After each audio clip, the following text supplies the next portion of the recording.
శ్రీ సమ్మక్క సారక్క జ్యోతిష్యాలయం చదువు, ఉద్యోగం, విదేశీ యానం మరియు ప్రమోషన్, ధనం నిలకడ మరియు వ్యాపార అభివృద్ధి, సంతానం ఆలస్యం అవడం, కుటుంబంలో అభివృద్ధి లేకపోవడం, అన్ని రకాల సమస్యలకు గురువు గారిని ఒక్కసారి సంప్రదించండి. దూర ప్రాంతాల్లో ఉన్న వారికి ఫోన్ ద్వారా కూడా వెంటనే పరిష్కారం చెప్పబడును. మీ ముఖము, ఫోటో, చేయి, పేరు, వయస్సు వాట్సాప్ చేయండి. Guruji Neelakanteshwar. Phone number 9550349125. Hi friends, అందరికీ నమస్కారం అండి. ఆగస్టు మాసాంతం అనగా ఆగస్టు 31వ తేదీలోపు మీ ఇంట్లో ఒక అద్భుతం జరగబోతోంది. మీ ఇంటికి ఒకరు రాబోతూ ఉన్నారు. ఆమె మీ ఇంట్లోనే తిరుగుతూ ఉంటుంది. ఆమె ఎవరు, ఎందుకు తిరుగుతుంది, అసలు కుంభరాశి వారికి త్వరలో ఏం జరగబోతుంది తెలిస్తే గనక మీరు భయకంపితులైపోతారు. మీ కాళ్ళు చేతులు వణికిపోతాయి. ఏం జరగబోతుందో ఇప్పుడు తెలుసుకుందాము. ఈ యొక్క ఆగస్టు మాసం 31వ తేదీలోపు ఈ మార్పు ఖచ్చితంగా కలుగుతుంది. ఇది జ్యోతిష పండితులు చెప్తున్న మాట. వెంటనే గ్రహించండి. ఆలస్యం చేయకుండా వీడియోని పూర్తిగా చూడండి. అప్పుడే మేము ఏం చెప్పబోతున్నామో మీకు పూర్తిగా అర్థమవుతుంది. వీడియో గనక మీకు నచ్చినట్లయితే గనక లైక్ చేయండి. మీ లైక్ మాకెంతో సపోర్ట్ అండ్ ఎంకరేజ్మెంట్ గా ఉంటుంది. ఇక ఆలస్యం చేయకుండా వీడియోలోకి వచ్చేద్దాం. కుంభరాశి వారు మాసాంతంలో సాక్షాత్తు ఒక దైవ శక్తి మీ ఇంట్లోకి ప్రవేశించబోతుంది. ఆల్రెడీ మీ మీద కరుణ కటాక్షం అనేది స్టార్ట్ అయిపోయింది. ఇక మీ ఇంట్లో ప్రవేశం ఒక్కటే ఆగి ఉంది. మీకు ఎప్పటి నుంచో మీ మీద ఆ దైవ శక్తి అనేది ఏదైతే ఉందో అది తిరుగుతూనే ఉంది. ఇక మీ ఇంట్లో ప్రవేశం ఒక్కటే ఆగి ఉన్నది. ఎప్పటి నుంచో ఆ దైవ శక్తి మీ మీద ఉంటూనే ఉన్నది. మీ ఇంట్లో తిరగడానికి సమయం ఆసనమైంది. మాసాంతంలోపు మీ ఇంట్లోకి వచ్చేస్తుంది ఆ దైవ శక్తి. మీ కష్టాలు హరించి చక్కగా మీ దగ్గరకు వచ్చి మిమ్మల్ని కాపాడుకుంటూ, మీకు వచ్చే ప్రతి ఆపదను కాపాడుతూ, మిమ్మల్ని చల్లగా చూడ్డానికి ఆ దైవ శక్తి ఇక మీ చుట్టుపక్కలే తిరుగుతోంది. ఆగస్టు 31వ తేదీలోపు ఇదే జరగబోతుంది. 31వ తేదీ నుండి మీ జీవితం అంతా కూడా మారిపోతుంది. ఇంతకు ముందు ఆ తర్వాత అన్నట్లుగా మారిపోతుంది. ఆ దైవ శక్తి మీ ఇంట్లోకి వచ్చినట్లుగా మీకు సంకేతం అందుతుంది. ఎంత సైలెంట్ గా అయితే మీ జీవితంలోకి ప్రవేశిస్తుందో, మీరు కానీ దైవ శక్తిని గుర్తించలేకపోతే గనక జీవితంలో వచ్చిన ఆ హ్యాపీనెస్ అంతే సైలెంట్ గా ఎలా అయితే వచ్చిందో అలాగే తిరిగి వెళ్లిపోతుంది. మీరు ఈ జాగ్రత్తలు తీసుకోవాలి. దైవ శక్తి ఇంట్లో ఉంటే గనక ఖచ్చితంగా ఈ సంజ్ఞలు మీకు తెలుస్తూనే ఉంటాయి. ఒక్కసారి తెలుసుకోండి. ఈ సంజ్ఞల్లో ఏది మీకు అనిపించినా దైవ శక్తి మీ ఇంట ఉన్నది అని మీరు గ్రహించాలి. ఈ జాగ్రత్తలు తీసుకోవాలి. రాబోయే సమయంలో మీ భవిష్యత్తు మార్చడానికి ఈ దైవ శక్తి మీ ఇంట అడుగు పెట్టబోతుంది.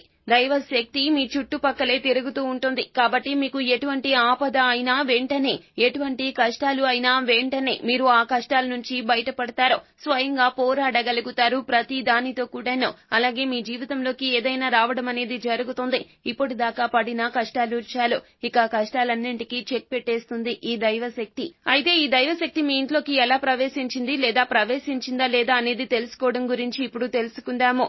మొదటి సంకేతం ఏమిటంటే మీ మనసు ఒక్కసారిగా ఆధ్యాత్మికత వైపు మళ్లుతుంది. అంటే మీ మనసు, మైండ్ రెండు కూడాను ఎక్కువ శాతంగా దేవుని వైపే ఉంటుంది. మీరు ఎక్కువగా గుడికి వెళ్లడానికి, అలాగే పూజలు చేయడానికి, దేవుని దగ్గర ఉంటే చాలు నాకు ప్రశాంతత కలుగుతుంది అనే భావన వస్తుంది. ఇంకొక సంకేతం ఏంటంటే గనక ఎక్కువ శాతం మీకు నిద్ర అనేది, మెలకువ ఏదైతే వస్తుందో అది బ్రహ్మ ముహూర్తంలోనే మెలకువ వచ్చేస్తూ ఉంటుంది. ఇలా బ్రహ్మ ముహూర్తంలో మీరు నిద్రలేస్తున్నారు అంటే మీరు 3 గంటల నుంచి 4 గంటల సమయంలో తెల్లవారుజామున నిద్రలేస్తున్నారు అంటే గనక ఖచ్చితంగా దైవశక్తి మీ ఇంట ప్రవేశిస్తున్నట్లే. దానికి తోడు మీరు ఎక్కువగా చెడు మాటలు మాట్లాడడం, వేరే వారి గురించి చెడుగా మాట్లాడడం, వేరే వాళ్ళు ఎవరైనా చెడు మాట్లాడుతున్నా, ఇటువంటి పదాలు వాడుతున్నా మీరు వాటిని అస్సలు సహించరు. మీకు కోపం వచ్చేస్తూ ఉంటుంది. కోపం అంటే ఎటువంటి కోపం అంటే గనక ఎదుటి వారి మాటలను తీవ్రంగా ఖండిస్తూ ఉంటారు. ఎందుకు మనుషులు ఇలా మాట్లాడతారు, దీనికి ఇంత మాట్లాడాల్సిన అవసరం అయితే లేదు కదా అనే భావన మీకు కలుగుతుంది.